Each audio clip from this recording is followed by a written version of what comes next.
The governor of Jigawa State, Namadi, has presented the 2025 budget estimate of 698.3 billion naira to the State Assembly. Yusuf Isa tells us more.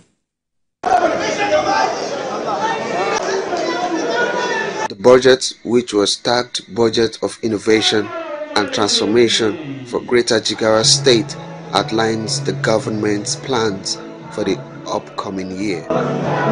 Governor Namadi, who presented the budget before the State Assembly, explained that nearly 77% of the proposed budget, amounting to 536.7 billion naira, is earmarked for capital projects aimed at improving the lives of Jigawa State residents. That I stand before you to present the 2025 proposed budget estimate of the Jigawa State government.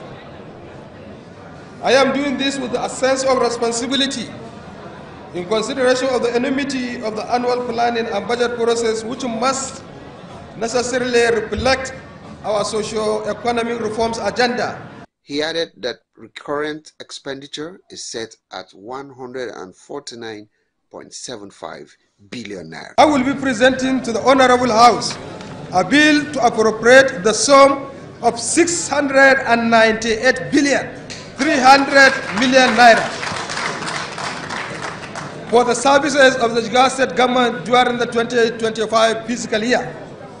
This is about 82% higher than the total appropriation in the 2024 fiscal year. The Speaker, Jigawa State House of Assembly, assures of the speedy passage of the appropriation bill to enable the executive arm to deliver on its mandate. We as lawmakers are more focused and keen in seeing our state become among the higher-ranking states in the Federation and beyond. The State Commissioner of Budgets and Economic Planning gave a breakdown of the budget, emphasizing that education got the highest share of the budget. The 2025 budget presented by Namadi earmarked 13.16 billion naira for agricultural production,